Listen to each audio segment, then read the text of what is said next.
Linking with Robbie. So dude hit me in my DM, right? And I'm just like, all you niggas freak out, and that's just all it is.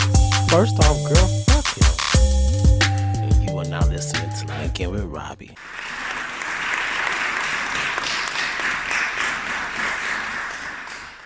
Day seven. So, as y'all know, I'm gonna go over day 7 and day 8 of the trial of the century, U.S. versus Combs. And boy, I think this is the part of the case in the trial that I've been waiting for. When they bring out the experts and the forensic people and the staff workers, and they really get into the nitty-gritty and the details of the crime and the thought process and the calculations that really went into how he did these things. Everything was so calculated and strategically done that it's almost interesting that this is going on for so long and there was so many trail of crumbs everywhere. It was a mess. It was a mess, darling. It was a mess. But needless to say, we got to start somewhere. So let me just start off on day 7. So boom. They first started off by speaking with the assistant about, how he was working for Diddy, what he saw during that time and what he didn't see. Basically, so the assistant said that one time he walked into a hotel room, saw Cassie naked on the bed, and watched a man like a shadow of a man with a big dick naked run away to avoid being seen. Like, I can't make this up. And he also heard a shower running at the same time. So most likely Diddy was in the shower. Cassie was drugged out, knocked out, naked, sleep, I presume. And the naked man, I guess, was either most likely having his way. I'm not sure. And he just ran away. I don't know. Then there was another time because, of course, the defense asked about him if he ever did ecstasy, right? Apparently, he said one time he was doing ecstasy. He was drinking Ciroc. And he was Diddy bopping. They asked him what Diddy bopping was. And apparently that's when you vibing and you high and you just, geeked up. You know what I mean? Like, you know what I'm talking about. He was basically chirping, right? And I guess he was chirping so bad, Diddy started recording him. Do you know Diddy was using this as blackmail against this man? Of course, the defense tried to object every time this was brought up, but that's what the man say. Now, what was interesting was when the defense got up there, they tried to grill this man to the T. And I think they did a great job because they brought up some stuff that we didn't know about. They was like, what about when you was having sexual escorts? And they tried to call the man a weed head. Like, I thought that was crazy how they went into that. Because I'm like, okay, so he smoked weed. So y'all going to criminalize him for that? And we're in a sex trafficking trial? Are we really doing this right now? Are we comparing the two? Let's not do that. Not only that, they brought up the sex escorts. So they basically just painted it like, well, what makes you any different than Diddy? I saw what they was doing. It was clever, and I thought it worked a little bit. They even brought up how he abused the chef. That threw me for a loop. And I believe it was the chef. It may not be the chef. There's so many workers involved in this that I be getting some of them mixed up. But apparently he abused one woman and choked her. I'm just like, what? But wait a minute. Put his ass up down the trial too. Because apparently he was down for the bullshit. And I don't mean to laugh because this is not a funny matter. But it's definitely interesting. Very interesting. Of course, they asked him about the Mel's Diner incident with Suge Knight. For some of you may not remember, apparently D-Rock was at the restaurant Mel's Diner. And I guess they ran into Suge Knight. They called Diddy. Diddy was in the middle of a freak off. He apparently sent the assistant. I guess the assistant was there with D-Rock or whatever the case may be, but I guess he left. The defense trying to say he left. He said he didn't leave D-Rock. Needless to say, Diddy came to show up to see what was going on. Apparently, Diddy came there to make sure Suge was safe, but the prosecution is saying that Diddy came there to get some shit straightened. Whatever happened, Diddy ain't do shit because Diddy was pussy made and he ended up leaving. The bitch ain't do shit. He left. He left the situation. He pulled up for nothing. He pulled up. It was one of those like hold me back situations like, oh, I'm finna go get him. Oh, I'm finna go get him. Yeah, let me go set this shit off. I'm Diddy, nigga. You don't know who I am? I run New York. I can already hear it right now. He got there all tough and whatever. Saw Suge was a little bit more deep than he was and got back in his vehicle and went home. He probably went right back to that freak out where he was supposed to be with them strippers. He probably was like, damn it, let me get back to these male escorts. I'm paying them by the hour and they over there slinging dick and I'm missing it. In addition to that, they also spoke with the Punisher. Yes, the Punisher. That's his exotic dancer name, but he's also a male escort. He spoke on how this was a routinely common thing that he would do with Diddy and Cassie, and that for the most part, he assumed she enjoyed it. You know, he didn't really get a lot of personal one-on-one time. Look like I can really tell because he kept bringing up how Diddy was in charge of it, but they made sure it was like an atmospheric. It was music. It was Astroglide. You know, he said how they had to, you know, when they got there, they had to put baby oil on so they could make sure it was glistening. They needed to really look, you know, really good. And he said he would have to do his thing. He said one time he was doing so damn good. Diddy had dropped a stack on him in the middle of it and was like, I like that shit. Why can I see it? I could see him now with a toothpick in his mouth. Y'all remember he used to wear that toothpick all the time? He used to always have like a toothpick sticking out of his mouth because he thought he was like so cool. And he'll walk around with his shirt off or whatever. I bet he still do that. Bad body and all. Ugh. I never liked that Ed, man. He looked like a big old egghead. I never thought he was fine. Just weirdly shaped head and an ugly face that you could just punch. I ain't liked him since he made them people walk across that bridge. Because I wish I would go get a cheesecake or a Philly cheesesteak sub. I wouldn't go get no slice of cheese for a nigga to cross no bridge. I ain't doing all that. But anyway, needless to say, because I'm getting off tangent and I'm talking about the wrong thing. Child, the Punisher has a book coming out about erectile dysfunction. He is promoting it at the trial at the same time. I was flabbergasted because with the defense asked, you have a book coming out or whatever. The prosecution, one of them asked, you have a book coming out. And he was like, yes, it's about erectile dysfunction. They asked, are you going to be talking about Diddy in this situation? He said, I do reference them as a rich couple I was dating or not dating, but I was performing for or pleasing or entertaining, I guess you would say. Girl, the book of it all killed me because now he all on a media tour, press run, and he's talking about the book. I want to read the book because it worked. I want to read it. I don't even got no erectile dysfunction. I just want to read the book. I want to hear what he talk about. I would love to read a book from a male escort, like a high-end male escort who done had some real nasty, rich, kinky men.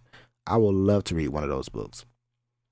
Then they brought in Cassie's mom. Now, prosecution brought in Cassie's mom basically to basically get her side of how she had to take out a $20,000 loan because Diddy to buy the footage that Diddy had of Cassie. Cassie had some videos of her sex tape, and Diddy had some videos of Cassie's sex tape, and her mom was trying to pay for it to get back, so she took out a loan on her house for $20,000 to do so. Now, as we all know, that was chump change for Diddy, so that was just a fucking asshole, petty ass move that he just did just to control and have some power in the situation. He probably had copies of the videos anyway, so she would have been doing all that in vain.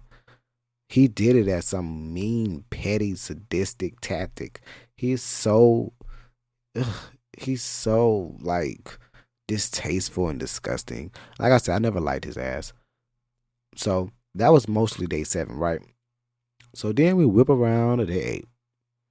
Now, day 7 ended with the agent Gannon, who is one of the agents who assisted with the raids. You know how they had a raid in Miami, they had one in New York, and I believe they had one in LA. I can't remember. It was like 3 different. It was all over the nation, child. He had every home they was raiding, and basically he just spoke on the stuff that was found at the raid, during the raid, on the type of guns, the baby oil, those kind of contents and stuff like that. Well, today, Wednesday, day 8, the defense decided, because prosecution just basically, it was very black and white for the prosecution. They basically just got them to describe all the weapons and all the things that was found at the house. Anything, just remotely anything. The defense gets up there, they flipping it, right. They asking stupid ass questions like, well, you in Miami, you live in Florida. Don't everybody in Florida have a gun? Everybody in Florida does not have a gun in their house, and that does not mean it's legally there. So asking him that question, and of course he's gonna say, "Yeah, I have a gun at home," but he's also an agent. So what are we saying? Of course he has a gun. Like, maybe because I'm from Florida, I felt a little bit type of way about that. I was kind of like, defense, shut the fuck up. But yeah, and so they started like asking all these questions. What I knew they was implying, they kept asking questions about, I guess, his kids and staff members and other people that were handcuffed. And they had to explain to them, like, the only person that was handcuffed too long, they was all handcuffed, for a short amount of time. They weren't being arrested, they just was handcuffed. And the only person, there was only one person that was handcuffed even longer, was because they was resisting and they didn't want to be handcuffed. So they kept them in there longer. I don't know who that person is, but that sounded like that probably was Christian, to be honest. He's the asshole of the group. But they was grilling the agent like they basically was too aggressive, and these poor children had to be handcuffed and had to stand in a corner while they wrapped up bags and put things in saran wrap in a home. Oh my gosh. Oh, it was so embarrassing and dehumanizing. Oh, girl, please save it. What was dehumanizing when watching that man kick that girl around that hallway? But let's not get into it. Then the defense was asking questions about, like, stupid questions, which again I think they be doing it to, I don't know. I think they always trying to poke holes and everything. They're like, well, did you know anything about the DNA on the weapons? Did you know anything about the DNA found on the guns and the things in the house? And the agent was like, dude, I was there to raid the home. I don't know nothing about no DNA forensics. I don't know if they dusted off what. I don't know what they did with the. That's not my job. I don't work in that department.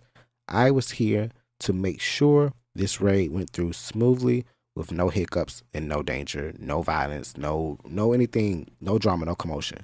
My job is not to be make sure that I got the right dust particles and I got the right hair and DNA samples, and that's not my job. There's other people here for that. So I didn't like that they was asking them the stupid ass questions like that. But the defense gotta do what they gotta do. Then on top of that, they spoke to a forensic psychologist, which I'm glad they did. This is what I'm talking about. I like when they speak to the experts, because so many dumbass people be in the comments saying, well, why did she stay for so long? I don't look at it as sex trafficking because she stayed so long. She ain't have to be there. She ain't have to be there. She ain't have to be there. I hear that so many times. Like, why did she stay? Why did she stay? How many years and how many decades? Let me calm down. Gather myself. How many decades are we going to have to answer that question?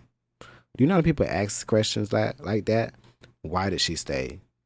How many times do victims leave and get murdered? How many times do victims not get away? Sometimes they stay because they think that's the best option. Sometimes they stay because they've gotten so conditioned to the way they're living that they've gotten used to it. They're comfortable to it. They're afraid of leaving. And they could be afraid for many reasons. They could be afraid for their life. They could be afraid for their kids' lives. They can be afraid for anything that the person can do, because a lot of times when these people leave, these evil, abusive men, these men go ballistic. And guess who be the target? The person that left. So I hate when people say, why didn't you leave? Because, motherfucker, I might have wanted to leave and I would have left and he would have been at my mama's house burning the house down. It would have been too late by that point, because y'all always say y'all can't do nothing until a crime has been committed. Like, until something has happened, then y'all can't do anything. Y'all don't want to do a restraining order till there's an incident. I don't want to wait till there's a fucking incident. So, just got upset because people keep asking this stupid question. And I'm glad they brought this forensic psychologist up so that way they can explain that victims do this all the time. This is a very normal case in point thing where victims often get the Stockholm syndrome. If they don't get that, then they basically are just stuck there, mindlessly living this routine and pattern that they only know, which is abuse and love, and then abuse, and then he loves me, then he abuses me, and then they start making excuses for them so that way they can stay. They start excusing the behavior so they can stay because that's all they know. Then you have to keep in mind these people that are abusing them are also conditioning them by manipulating them, telling them they have no other choice but to stay, telling them that they won't be anything without them. Then you have a situation like this where Diddy was in control of this woman's career, her finances, down to her fucking passport. Leaving wasn't even easy for her. Every time she would leave, he would go find people in staff and security and bring her back. So how dare you ask why would somebody leave when you can be brought back by the snap of your fingers like you fucking Thanos or some shit. He walked around like he was Thanos with the damn Infinity Gauntlet. That's how I felt about him. But on top of that, I just love the forensic psychologist breaking it down for people like the jury who need to hear this, because the common man may not understand what that is. They may not understand a victim's mentality. So it took a psychologist sitting there and saying, hey, this is what happens. People get abused. Their abusers do this. They get this way of thinking. They get used to it. They get afraid. You know, you have to really open up the mind of a human to show them how we can get put in those positions. And the many people that be like, oh, I would never be in that situation, get in that situation and see what happens. You'll be in that relationship longer than you're supposed to be. You'll overlook certain red flags and toxic behavior because you'll think, he just loves me, he's just mad today, or he just had a bad day, or he's just tired, or you blame yourself and you're like, oh, I'm not doing what I'm supposed to be doing. But I ain't gonna get into all that. That's what the forensic psychologist was there for, and I'm glad he came or she came or whatever the case may be to get that out, because that really added something to the case, if you ask me.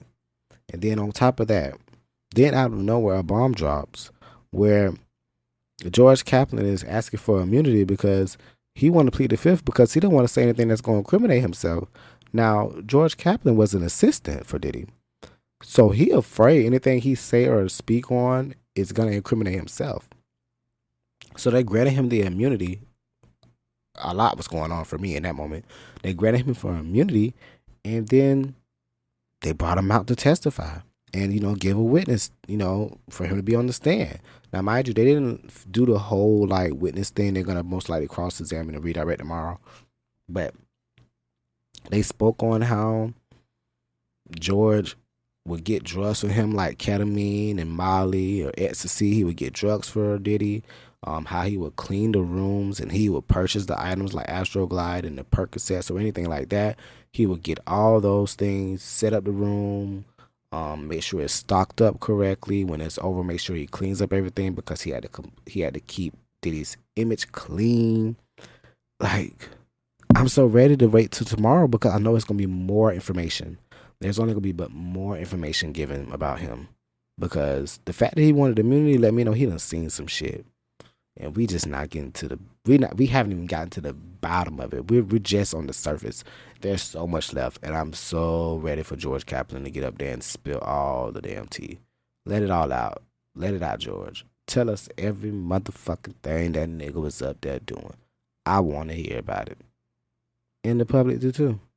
All right, you guys, that's it for tonight. That's gonna be Live with Robbie, aka Linkin with Robbie's coverage on Diddy.